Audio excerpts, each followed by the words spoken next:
Okay guys, तो आज के इस वीडियो ट्यूटोरियल में हम लोग देखेंगे कि हमारे पास कंस्ट्रक्टर्स क्या होते हैं सी प्लस प्लस के अंदर। तो आपको मैं बता दूं कि जो कंस्ट्रक्टर्स हैं ये सी प्लस प्लस का एक मोस्ट इंपॉर्टेंट टॉपिक है। मतलब ऑब्जेक्ट ओरिएंटेड प्रोग्रामिंग में कंस्ट्रक्टर्स का बहुत ज़्यादा रोल है। अगर हम क्लासेस एंड ऑब्जेक्ट्स की बात करें तो उसके ऊपर मैंने वीडियो पहले से बना रखी है, आप जा सकते हैं हमारे चैनल पे। और जो आप इस टाइम वीडियो देख रहे हैं मैंने इसे एक प्लेलिस्ट में ऐड किया है, तो आप इस पूरी की पूरी प्लेलिस्ट को एक्सेस जरूर कर लीजिएगा, क्योंकि मैं नहीं चाहता कि आप एक सिंगल वीडियो भी मिस करें। अगर आप इस कोर्स को अच्छे से सीखना चाहेंगे तो प्लीज़ यार प्लेलिस्ट को एक्सेस जरूर कर लीजिएगा। तो आज के इस वीडियो में हम लोग देखेंगे कि कंस्ट्रक्टर्स क्या होते हैं। तो मैं आपको बता दूं कि हमने क्लासेस के बारे में पढ़ा। हमने देखा कि क्लासेस क्या होते हैं, हमारे पास डेटा मेंबर और मेंबर फंक्शंस को कंटेन करते हैं, है ना। हमने देखा कि क्लासेस जो हैं वो अपने अंदर एक डेटा मेंबर और मेंबर फंक्शंस को कंटेन करते हैं। जो डेटा मेंबर्स हैं उनको हम इनिशियलाइज करवाते थे अब तक कुछ मेंबर फंक्शंस को बनाकर। मतलब कि अगर हमें कोई भी काम करवाना होता था तो हम मेंबर फंक्शंस के द्वारा करवाते थे, और जो डेटा मेंबर्स हैं उनके ऊपर काम किया जाता है। हमने क्लासेस एंड ऑब्जेक्ट्स के बारे में पढ़ा। उसके बाद जो हमारे पास टॉपिक आता है वो कंस्ट्रक्टर का। तो देख लेते हैं कंस्ट्रक्टर्स होते क्या हमारे पास। तो बेसिकली आपको मैं बता दूं, कंस्ट्रक्टर्स जो हमारे पास ये एक स्पेशल तरह के मेंबर फंक्शंस होते हैं हमारी क्लास के। जी हाँ दोस्तों, कंस्ट्रक्टर्स जो स्पेशल तरह के मेंबर फंक्शंस हैं हमारी क्लास के, जो क्या करते हैं, सिंपली ऑटोमेटिकली कॉल हो जाते हैं जब हम किसी क्लास का ऑब्जेक्ट क्रिएट करते हैं। मैं आपको इसे आईडीई के ऊपर करके भी बताऊंगा, बट अब तक के लिए आप इतना याद रखिए कि कंस्ट्रक्टर्स हमारे पास स्पेशल तरह के मेंबर फंक्शंस हैं जो कि ऑटोमेटिकली कॉल हो जाते हैं जब हम किसी क्लास का ऑब्जेक्ट क्रिएट करते हैं। तो बेसिकली कंस्ट्रक्टर्स के अगर हम कुछ प्रॉपर्टीज़ के बारे में देखें तो पहली प्रॉपर्टी हमारे पास कंस्ट्रक्टर की ये आती है कि जो कंस्ट्रक्टर का नाम है वो क्लास नेम की तरह सिमिलर ही होगा। मान लीजिए कि हमारा क्लास का नाम है टेस्ट, तो कंस्ट्रक्टर का नाम भी टेस्ट ही होगा। मतलब कि constructor name is same as a class name. Constructor का नाम क्लास नेम की तरह सेम ही होता है। जो भी आपकी क्लास का नाम है बेसिकली वो ही कंस्ट्रक्टर का नाम होगा। दूसरे कंस्ट्रक्टर की प्रॉपर्टीज़ क्या है कि कंस्ट्रक्टर करता क्या है, बेसिकली हम कोई भी ऑब्जेक्ट क्रिएट करते हैं क्लास का तो उसे इनिशियलाइज करवाने का काम जो हमारे कंस्ट्रक्टर करते हैं, और हाँ उसके लिए मेमोरी रिसोर्सेज को एलोकेट करते हैं। मान लीजिए कि आप कोई प्रॉपर्टी खरीदते हैं, अगर आप उस प्रॉपर्टी को खरीदोगे तो ऑब्वियस सी बात है आपको उस प्रॉपर्टी की रजिस्ट्रेशन करवानी पड़ेगी और बहुत से आपको फॉर्मेलिटीज़ को करना पड़ेगा। उसी प्रकार अगर हम किसी क्लास का कोई ऑब्जेक्ट बनाते हैं तो उस ऑब्जेक्ट को इनिशियलाइज करना और उस ऑब्जेक्ट के लिए मेमोरी रिसोर्सेज को एलोकेट करने का काम कौन करता है, कंस्ट्रक्टर। अब आप कहेंगे कि जब हमने पिछली वीडियो में क्लासेस के लिए ऑब्जेक्ट्स बनाए तब तो हमने किसी प्रकार के कंस्ट्रक्टर का यूज़ नहीं किया। तो मैं आपको बता दूं कि हमारे पास सी प्लस प्लस के अंदर डिफ़ॉल्ट कंस्ट्रक्टर्स जो है वो प्रेजेंट होते हैं। तो बेसिकली कंस्ट्रक्टर्स क्या है, एक स्पेशल तरह के मेंबर फंक्शंस होते हैं जो कि ऑटोमेटिकली ही कॉल हो जाते हैं जब हम किसी क्लास का ऑब्जेक्ट क्रिएट करते हैं। ये पहली प्रॉपर्टी हमारे पास कंस्ट्रक्टर्स की है कि कंस्ट्रक्टर का नेम जो है वो क्या है, क्लास नेम की तरह सिमिलर होता है। जो भी हमारा क्लास नेम है वही कंस्ट्रक्टर नेम होता है, और कंस्ट्रक्टर एक स्पेशल तरह का मेंबर फंक्शन है। आपको ये चीज़ हमेशा याद रखनी है। आगे चलते हैं। The constructor do not have any return type. The constructor does not even having a void return type. जी हाँ दोस्तों, कंस्ट्रक्टर किसी भी तरह की वैल्यू को रिटर्न नहीं करते। जैसे हमारा मेंबर फंक्शन कुछ ना कुछ रिटर्न कर सकता है, बट कंस्ट्रक्टर्स जो हैं वो किसी भी तरह की कोई वैल्यू रिटर्न नहीं करते।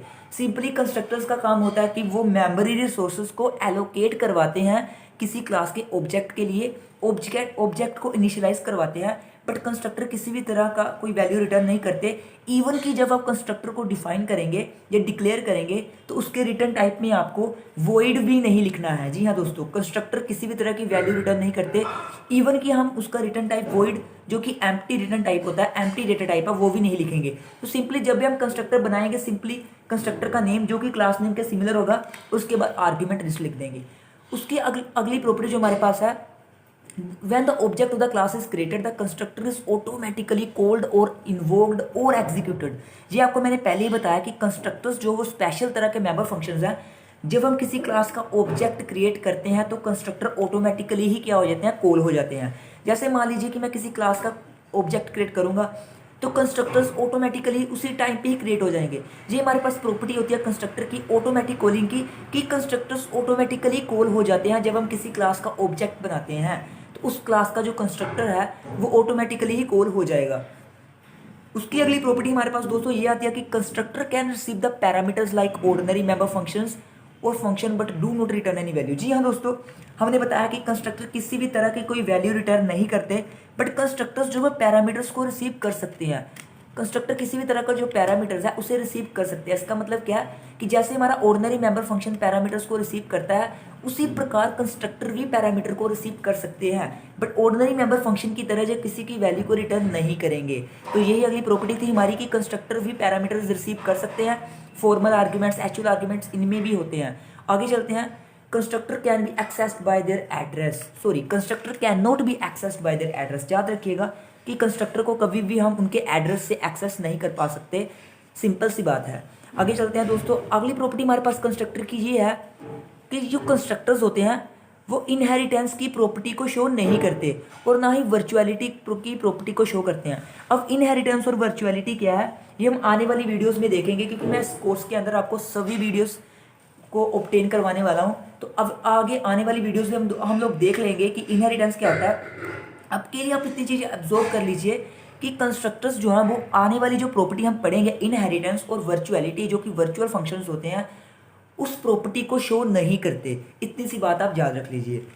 उसकी अगली प्रॉपर्टी हमारे पास ये है कि कंस्ट्रक्टर को हम हमेशा क्लास के पब्लिक एरिया में ही बनाएंगे, क्योंकि अगर आप कंस्ट्रक्टर को क्लास के प्राइवेट एरिया में बनाएंगे तो वो जो क्लास है वो पूरी की पूरी ही प्राइवेट हो जाएगी। इसलिए कंस्ट्रक्टर को हमेशा क्लास के पब्लिक एरिया में ही बनाया जाएगा।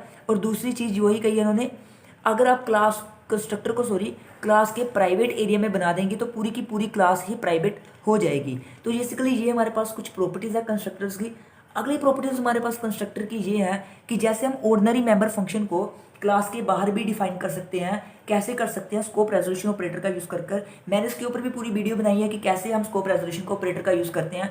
सिमिलरली वैसे ही हम किसी कंस्ट्रक्टर को भी क्लास की बॉडी के बाहर भी डिफाइन कर सकते हैं। अंदर तो हम डिफाइन कर ही सकते हैं, मगर हम किसी कंस्ट्रक्टर को क्लास की बॉडी के बाहर भी डिफाइन कर सकते हैं सिंपली स्कोप रेजोल्यूशन ऑपरेटर का यूज कर। तो ये हमारे पास उसकी अगली प्रॉपर्टी थी।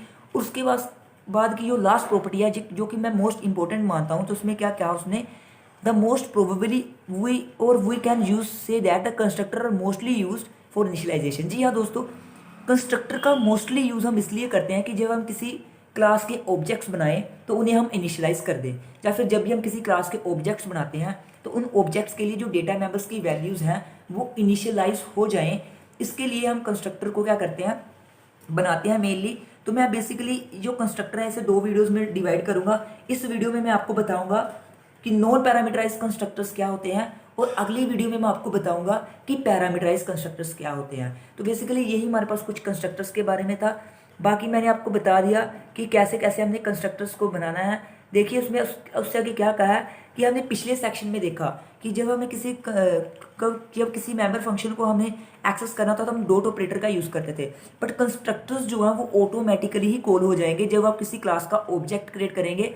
तो बेसिकली कंस्ट्रक्टर्स की ये कुछ प्रॉपर्टी थी जो आपको याद रखनी है। मैं तो आपको ये सारा का सारा जो डॉक्यूमेंट है ये आपको लिंक में डिस्क्रिप्शन मिल जाएगी, आपको ये वहाँ पे अवेलेबल होगा, और साथ में ही जो भी मैं सोर्स कोड बनाऊंगा वो भी आपको मिल जाएगा। तो प्लीज़ यार इस वीडियो को लाइक जरूर से कर देना, और अगर आपने इस प्लेलिस्ट को एक्सेस नहीं किया तो जरूर कर लीजिएगा। तो चलते हैं हमारी आईडीई के ऊपर, वहाँ पे जाकर देखते हैं कि कंस्ट्रक्टर्स को हम किस प्रकार यूज़ करते हैं।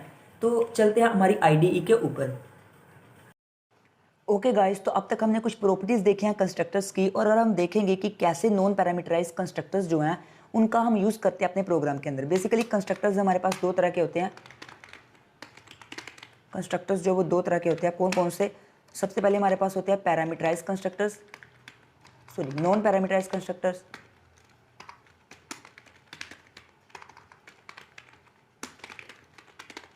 और दूसरे हमारे पास होते हैं पैरामीटराइज्ड कंस्ट्रक्टर। इस वीडियो के अंदर हम लोग देखेंगे कि नॉन पैरामीटराइज कंस्ट्रक्टर क्या होते हैं, उनका हमें कैसे कैसे यूज़ करना है अपने प्रोग्राम के अंदर। तो बेसिकली जो नॉन पैरामीटराइज कंस्ट्रक्टर हैं वो वाले कंस्ट्रक्टर्स हैं जो किसी तरह का कोई पैरामीटर रिसीव नहीं करते। तो मैं यहाँ पे आपको एग्जाम्पल के तौर से समझा देता हूँ। सबसे पहले एक प्रोग्राम बनाता हूँ, इसमें मैं हेडर फाइल लगाता हूँ आईओस्ट्रीम, और अगली वीडियो के अंदर हम देखेंगे कि जो हमारे पास पैरामीटराइज कंस्ट्रक्टर हैं वो क्या आते हैं। और यहाँ पर मैं बना रहा हूँ हेडर फाइल, उसके बाद यूजिंग नेम स्पेस। अब ये नेम स्पेस क्या होता है इसके ऊपर मैं एक सेपरेट वीडियो बनाऊंगा, बट पहले मैं कंस्ट्रक्टर स्ट्रक्चर्स जो बेसिक टॉपिक है उन्हें कवर कर रहा हूँ। और यहाँ पे मैं एक और हेडर फाइल लगा लूँगा conio.h नाम से। तो मैं यहाँ पे एक क्लास क्रिएट करूँगा। लेट्स से क्लास का नाम मैं रखता हूँ टेस्ट, और इस टेस्ट क्लास के अंदर कुछ प्राइवेट डेटा मेंबर्स रख लेते हैं हम, जैसे कि इंट ए। और इस वैल्यू को मैं इनिशियलाइज भी कर देता हूँ। यहाँ पे मैं लिख देता हूँ 2, और यहाँ पे पब्लिकली मैं क्या कर रहा हूँ, कंस्ट्रक्टर बनाने जा रहा हूँ। तो कंस्ट्रक्टर कैसे बनाया जाता है ये आपको मैंने डॉक्यूमेंट के अंदर बताया था कि जो कंस्ट्रक्टर का नेम है वो क्लास नेम की तरह सिमिलर होता है, इसलिए इस क्लास नेम का मेरे पास नाम है यहाँ पे टेस्ट। तो जो कंस्ट्रक्टर का नाम है वो भी मेरे पास टेस्ट ही होगा। और क्योंकि ये एक नॉन पैरामीटराइज कंस्ट्रक्टर है इसलिए इसकी पैरेंथेसिस के अंदर किसी भी तरह का कोई पैरामीटर ये रिसीव नहीं करेगा। तो उसके बाद मैं कर्ली ब्रेस से शुरू करूँगा जो कि कंस्ट्रक्टर की बॉडी होती है। तो उसकी बॉडी के अंदर मैं लेट से प्रिंट करा दूंगा constructor is invoked value of A is 2 constructor, या फिर मैं यहाँ पे इन्वोक, पहला मैं इस चीज़ को प्रिंट करवाऊंगा और उसके बाद मैं यहाँ पे प्रिंट करवा दूंगा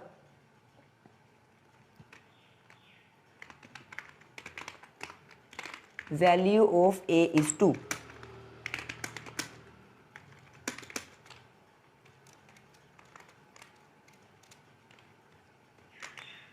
यहाँ पे मैं प्रिंट करा दूंगा ए,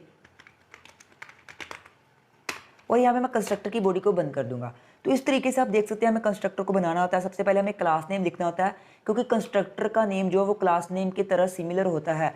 उसके बाद अगर आपका कंस्ट्रक्टर एक नॉन पैरामीटराइज्ड है तो यहाँ पे आपको इसे खाली छोड़ना है। तो हमें पता ही है जैसे कि जो नॉन पैरामीटराइज्ड कंस्ट्रक्टर है वो किसी तरह का पैरामीटर रिसीव नहीं करेगा, जिसे हम इस वीडियो में कवर कर रहे हैं। ये हमारे पास क्या है, नॉन पैरामीटराइज्ड कंस्ट्रक्टर है। यहाँ पे मैं कमेंट डाल देता हूँ नॉन पैरामीटराइज कंस्ट्रक्टर, और ये नॉन पैरामीटराइज कंस्ट्रक्टर है हमारे पास। तो उसके बाद मैं क्या करूँगा, यहाँ पे इस क्लास को करूँगा बंद, और यहाँ पे मेन के अंदर जाकर एक मैं ऑब्जेक्ट क्रिएट करूँगा इस क्लास का। जैसे कि मैंने आपको बताया कि कंस्ट्रक्टर एक स्पेशल तरह का मेंबर फंक्शन है। ये जो कंस्ट्रक्टर है मेरा, ये स्पेशल तरह का मेंबर फंक्शन है, ये ऑटोमेटिकली कॉल हो जाएगा जब हम इस क्लास का एक ऑब्जेक्ट क्रिएट करेंगे। तो जैसे मैं नीचे जाकर इस क्लास का ऑब्जेक्ट बनाऊंगा, क्लास नेम लिखकर,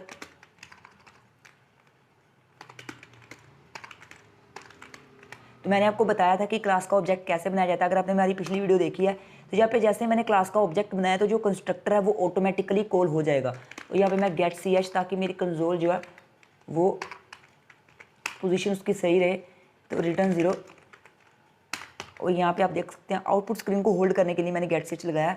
और आप देख सकते हैं जैसे मैं यहाँ पे ऑब्जेक्ट क्रिएट करूँगा ऑब्जेक्ट नाम का, जैसे मैंने यहाँ पे ऑब्जेक्ट क्रिएट किया ऑटोमेटिकली जो मेरा कंस्ट्रक्टर है जिस क्लास का मैंने ऑब्जेक्ट बनाया है वो चल जाएगा और ये स्टेटमेंट्स अपने आप प्रिंट हो जाएंगी। तो देख लेते हैं इसे रन कर क्या होता है। जैसे मैंने इसे रन किया आप देख सकते हैं constructor is invoked value of age 2।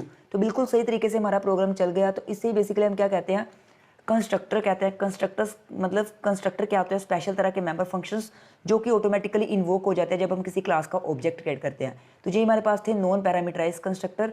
Non parameterise constructor जो किसी भी तरह को कोई पैरामीटर रिसीव नहीं करते। तो ये हमारे पास कंस्ट्रक्टर थे, नॉन पैरामीटराइज कंस्ट्रक्टर था। और अगली वीडियो में हम लोग देखेंगे पैरामीटराइज कंस्ट्रक्टर, जो कि मेरे पास इस वीडियो में है नॉन पैरामीटराइज कंस्ट्रक्टर। और अगली वीडियो में लोग देखेंगे कि पैरामीटराइज कंस्ट्रक्टर क्या होते हैं। तब तक अगर आप इस चैनल पर नए हैं तो इस चैनल को सब्सक्राइब जरूर से कर दीजिएगा और बेल आइकन को भी जरूर दबा दीजिएगा। तब तक के लिए बाय बाय।